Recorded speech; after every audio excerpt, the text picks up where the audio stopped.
Guys, have you ever, and gals, have you ever wondered why some companies are more successful than others at digital transformation and moving into Industry 4.0?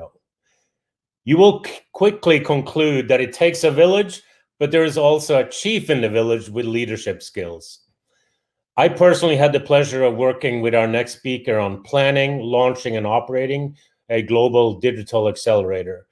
So I want you to meet someone that's not just talking about things, but actually delivering on innovation at an extremely high velocity. Meet the man, the myth, the digital legend, Rupesh Das. Hey, sure. Well, that was something. I don't know whether I agree with all of that stuff, but I'll take it. It's Friday. You got it. You got it. We're happy to have you. It's all yours. Okay, cool. So, folks, nice to meet you virtually. I think wherever you are, we're hoping you have a good day, and you're looking forward to the weekend as much as I'm looking forward to it. So, especially for that reason, it must be a good day, not only because you are in this conference. But let me get started and kind of share with you, keeping in mind this session or this focus being about growth mindset. What I and we are doing here at Wallenius Wilhelmsen. Let me share my screen. I hope I don't get into some tech challenges with that, but let me get going on that.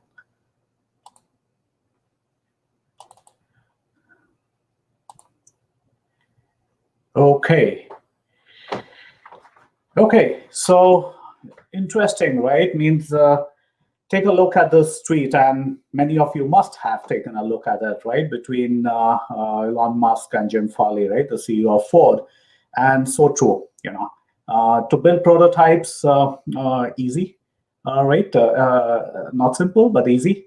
But to get live, to get into production, to get it out for your customers and be cash flow positive, hard, right? Kind of.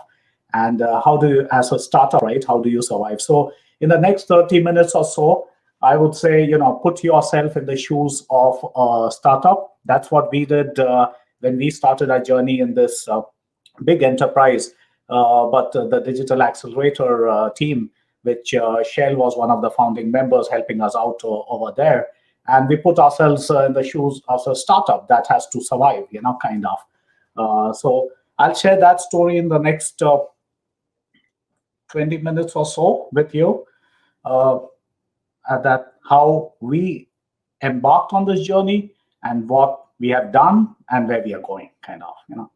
So I'll share the story with you in three parts, right? One is the introduction, give you, we are not a household name. Wallenius Wilhelmsen, it's even tough to pronounce that name. I've got used to it now.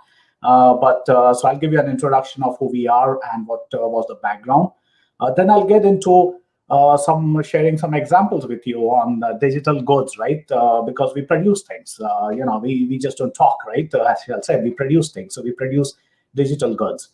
And then, a little bit, I'll give you a glance or share with you a secret sauce of it, kind of, okay, how do you make this happen, right? Kind of something which, again, we believe in open innovation and sharing as much as possible. We get a lot of that and we share a lot. So also, hey, if in some sense this is working for us, why not share it with all of you? So that's what we'll do in the third part of the story.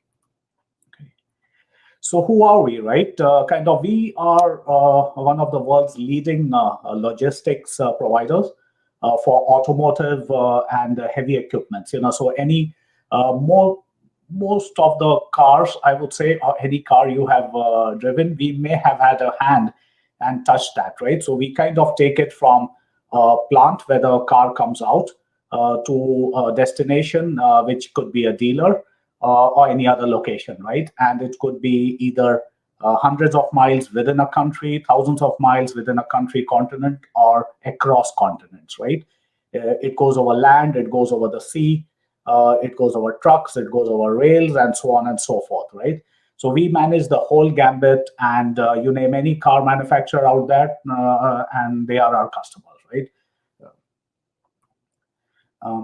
And we have done it for a long time, right? The history of the company, it's a 160 years old company, and we know logistics, we know shipping, right? Kind of. We touch around 7 million cars on land. We also do value added processing for our customers. Most of the name brands, as I said again, all of them. We ship around 4.5 million cars on an annual basis overseas on our own vessels. These are deep sea vessels going from one continent to another, and we do it, of course, having a presence across 29 countries and more than 10,000 people, right? Kind of. But one of the key thing for us is, right, that our founders, our shareholders, and there's a belief and the culture in the system. There's a motto of being sustainable while doing logistics, and to that end, right, we put money where the mouth is, and we walk the talk. So we have been able to reduce 35% carbon emission, per metric ton over 2008 to 2019. So while we do the logistics of all of this stuff, we have a very good handle around the sustainability aspects of that. And recently, we kind of announced that by 2025 we will have a fully wind powered vessel doing deep sea operations. So we have been very innovative company in terms of our vessels, in terms of logistics, equipments, and so forth. And we see that the physical and the digital worlds, right, are merging, and it is not just about systems, right? It is no longer about IT systems or products or stuff, right? It's actually about your business. The digital business models with these physical services that we provide, once they come together, right, they are creating new kinds of businesses. There are new markets, and it's not going to be about how big you are or what's your history and so on. You capitalize on that, but you have to be speed. You have to be fast, and we see that all the time with new entrants coming in, and they move at 100 miles an hour, kind of, right? So we realize that that's where that's what we have to do if we have to be relevant and competitive both, right? And I think with this audience, a lot of you are in tech. You probably work at many big enterprises, small enterprises, doesn't matter. You consult, you do whatever. So as I said, in this 20 minutes, put yourself in the shoes of a startup and unplug yourself from system thinking to platform thinking. And the thing is that if we see that the companies which are coming in, or the industry is disrupting at 10x 50x speed, right? We see our customers getting disrupted, or things with the EV coming in, electric vehicles, from ownership to usership business models with all the mobility products out there, whether it's Uber, Lyft, etc., etc. So there's a lot of things happening in our customers' world, and that translates back to us also. So again, one of the constant theme you will hear from me is that it's not about incremental changes. Yes, I can deploy that another CRM system, make it better. I get 10%, 20% improvement. That's great. That's your normal, I would say, running the business kind of thing, even though that may be transformative projects. But at least in this sense, we don't count that as transformation. Things have to really be not only faster, but impactful, right? Towards your valuation, towards the new products that you bring in, and so on and so forth. And cost, right?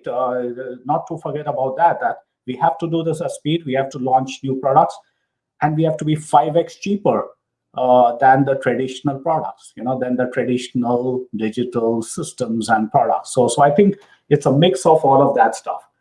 So this is the last slide on the introduction, because I want to get into the action also. So in somewhere around 2019, we kind of realized that we have been very successful in doing a lot of IT transformation. We have everything on the cloud. We made that journey. We switched our networks from WAN to internet-based networks. We did a lot of transformation around. We moved a lot of things from in-house built or commercial off-the-shelf software to SaaS models. So on the IT side, we have been very successful in doing those major transformation, and this was our next step on now taking it out on the business side, marrying digital and business together. And that's where I kind of transitioned out from my CIO role in Wallenius Wilhelmsen, or head of IT role, and came out to form this digital accelerator. And one of the key things for us in this, while there are many things, there are two things, right? I call it the digital factory because it has to produce things. It cannot just be thinking. It cannot just be ideating, right? It has to produce things. So that's been very key for us. How do you take things from ideation to solution in a very fast manner, right? And you cannot do that if you don't partner, right? So just imagine the amount of technology changes. In my time, there used to be products or softwares which would have a yearly release, or maybe like that, right? And that itself used to be an issue. And nowadays, right, things are changing like weekly, monthly basis, right? Kind of the amount of technology, not only buzzwords, these are things which are really in action: AI, ML, computer vision, etc., etc. So it's impossible to do everything on your own, and that's where we kind of have created a global ecosystem of tech, including a lot of startups, accelerators, labs, besides the traditional access we have had to talent. So I think those are the two cornerstone for a digital accelerator, is having that factory concept that we are here to deliver and execute. And you'll hear me saying that a lot because I think, mixing ideation with execution is key. One cannot live with the other. And that's one of the things which we learned when we were polling many places, that they were very good in coming up with ideas, problem, but how to execute it and execute it in time and keep it cost effective and take it out and scale. I think that's a lot of the missing piece we were seeing in innovation around, and we didn't want to fall into that trap. So that's why, as I said, it's a very factory model, very stage gating things, and not falling in love with our solutions or this software or this code or this tool. It's all about the problem and time to market, and falling in love with the problem, falling in love with the outcome, being passionate about your solution, but not falling in love with your solution. So there are lots of these things, and I'll show some of the examples in the next segment, so that we move away from some theory to some real action. And that's where the part two of the story comes in.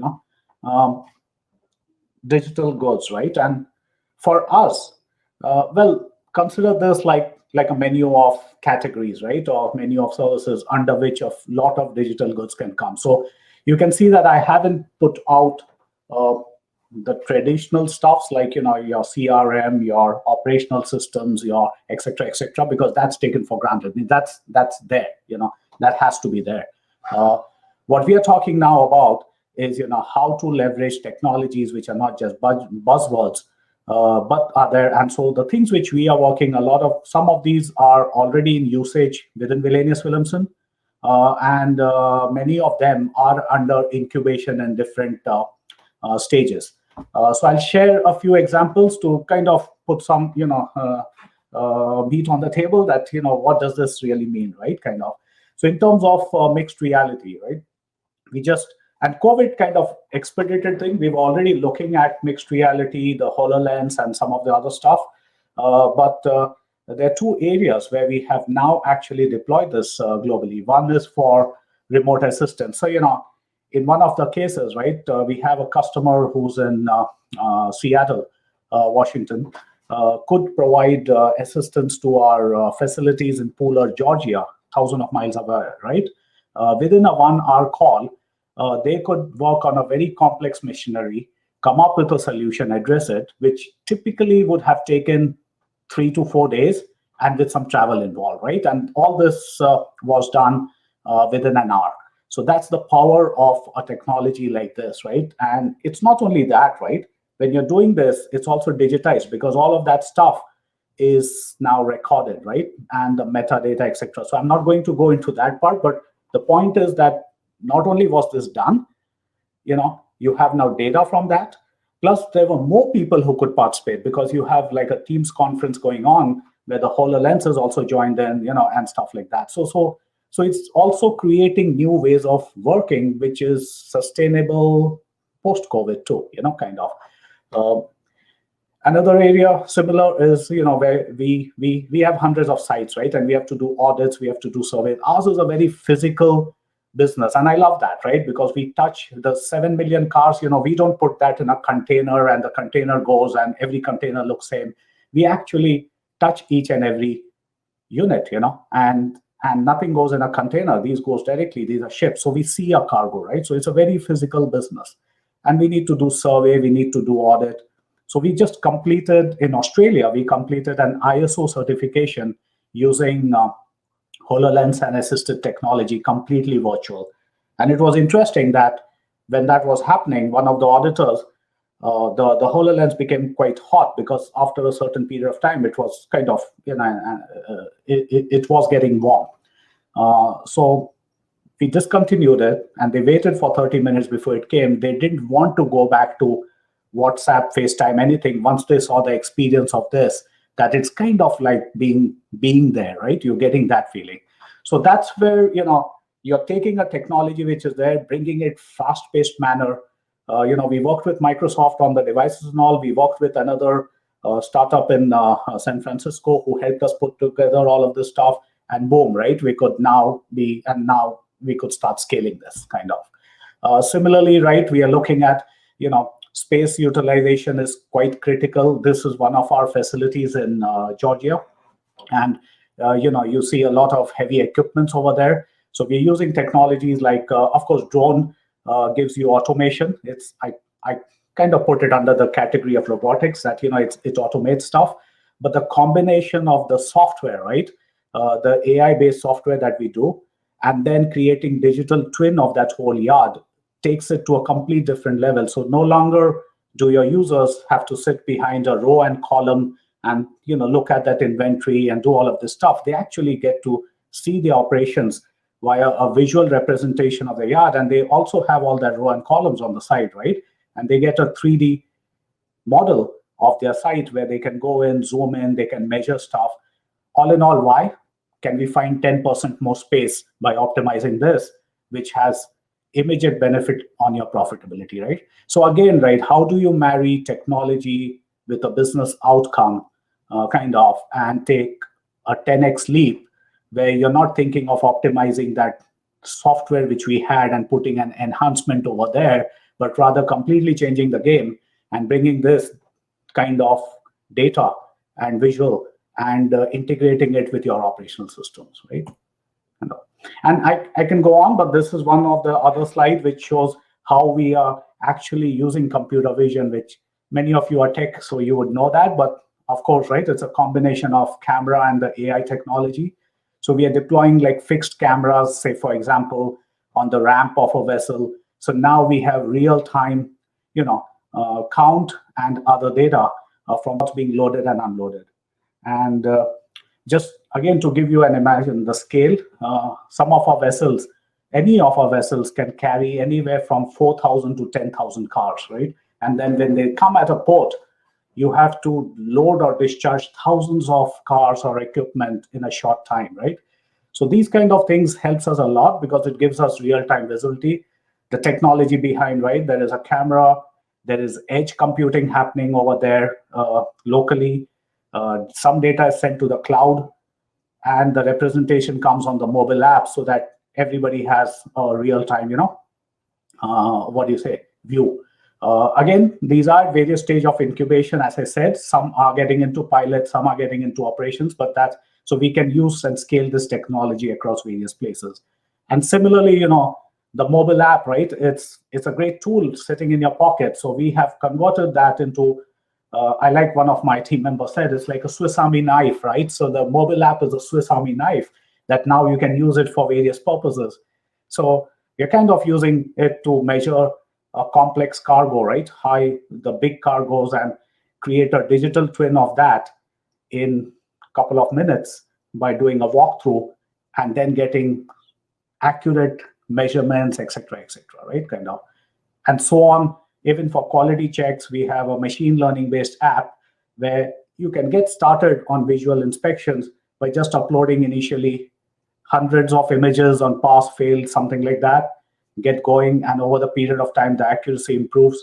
And before you know, you have digitized that whole process, and the operator on the field. This picture which I'm showing is from a facility in Canton, which we operate, where we are actually doing checks of whether the right Monroney labels is on the right car, and whether the Monroney labels are meeting some of the regulatory mandates that have come into play, right? So initially, you had to train people; they had to know. Now, they just take a picture of that and let the trained AI model do that job for you. Kind of. So again, right? Last slide on this. What is a red thread? You can see that data, right, is a red thread, and it's all the data that we have from systems, but all these new kind of data, right? It's pictures, it's video streams, it's spatial data.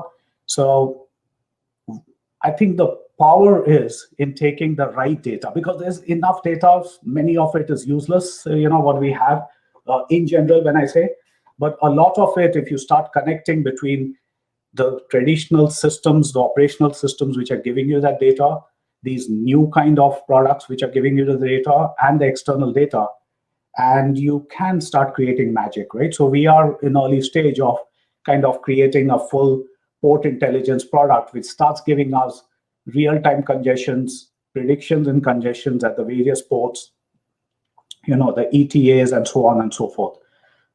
So again, and all of this stuff which I showed, and there are various other things, we have been able to do this from late 2019 to now, and including during COVID. And the big reason we are able to do that is because of this playbook, right? And it's not like we put a playbook and then we started doing this. We actually started doing stuff, and over the period of time, we created this playbook. And I would say this playbook is 60%. It can never be 100%. It will keep on changing, right? Kind of. So that's how you can move at a fast-paced manner. You can try out things. You can pause, stop if it doesn't work, but you can scale it to production. And one of the things which I say is that you have to run multiple races at the same time. When you are working in a enterprise, you have a business to run also, right? You have a profitability to protect, which is your current business. Why do you, at the same time, you have to do these things? So it's important to, of course, have the vision on where it's going. How will this relate into either becoming part of my existing product or maybe a new product offering? So that's the marathon, right, that you run. And this at the same time, right, you have to deliver in 30 days, 60 days, 90 days, test it out, get it out. If it doesn't work, take a pivot, right? Again, a full startup kind of thinking. You are a startup within an organization, kind of.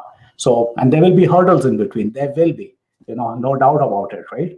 But you have to run a marathon with the speed of 100 meters, at different stages of 100 meters. That's how you complete the marathon. So that's one part of the playbook. And I've already mentioned this, that you have to put yourself not as an IT department or an HR department or this, right, where you have a job to do, you have systems to roll out. You have to measure yourself as a startup saying, I have to see what's the velocity for the next 3 months. What value am I delivering to my customers? Where do I have traction? Which customers work with me? Drop things which don't have attraction. Cut your costs if something is bleeding you. So all that principle you have to apply, which kind of throws a lot of, that's where the growth mindset comes in, right? That you have to be comfortable doing all of this stuff. The other part is that, in simple terms, right, how we have now come is like, it's a 4-step process, right? We are constantly hunting, scouting for technology, as well as, for problems in our business. And that's the pre-incubation stage. uh, we make sure that we have a problem to work on. It's not like a Willy Wonka land where you're just doing experiments and stuff like that. So it's nothing like that. You have a problem or an opportunity with the business unit. From day zero, there is somebody from business unit involved, and you incubate the things, right? You do your POCs, you do your proof of technologies, etc., and you try to do that in such a manner that you're not integrating with your current systems, you're not integrating with your business process, etc., right? Get it fast. Make sure it's something which is viable. Once you have that, we move to socialization, where we now pilot it on the ground. We have some light integration, etc. And once a business viability, commercial viability, customer viability, it could be any of those is established, then we move to operationalize, right? And during this period, you can drop 30 to 40% of the things do get dropped, has to get dropped, because not everything can move from incubation to operationalization. That's it. The last, to sum it up, I would say, what at least what I've learned and my 2 cents, speed is of essence.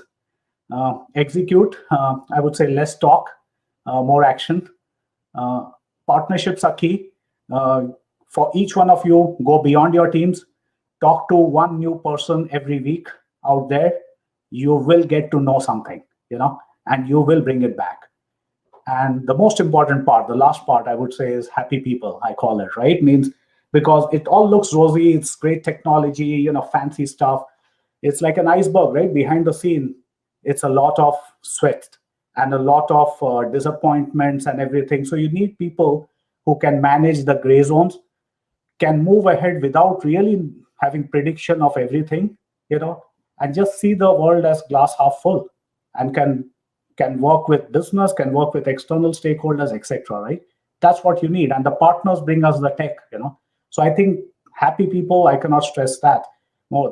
That's very important for all of this magic to happen. That's awesome. That's Yep. awesome, Rupesh. So we have tons of questions. So let's take a few. One of them is, congrats to you. This is an awesome story. Can you share how you got started with your accelerator and the best first steps? Well, I think, as I said, right, we were already doing a lot of transformation on the IT side, and that was, I would say, a startup, because all the resistance we had, and I'll be very open, right? I used to head of IT and all. We in IT kind of also become very defensive and resistant towards many things. So moving to SaaS was a big step. But then once we saw the benefits of that, right, coming out, I think it gave a realization that wow, you can move fast, you can deploy things fast, and you can, so that, I think, created a lot credibility. I would say, you have to have a leadership which has credibility, which has proven itself, and that's your first step, kind of. The next is, you start small. You start small, you be humble. Don't try to get into the trap of, I need a big team, I need a big budget, and all of that stuff. Start small, start delivering. I think all of that other things will follow through. Great. Okay, questions are pouring in. You can read them, Rupesh, instead of me reading them to you.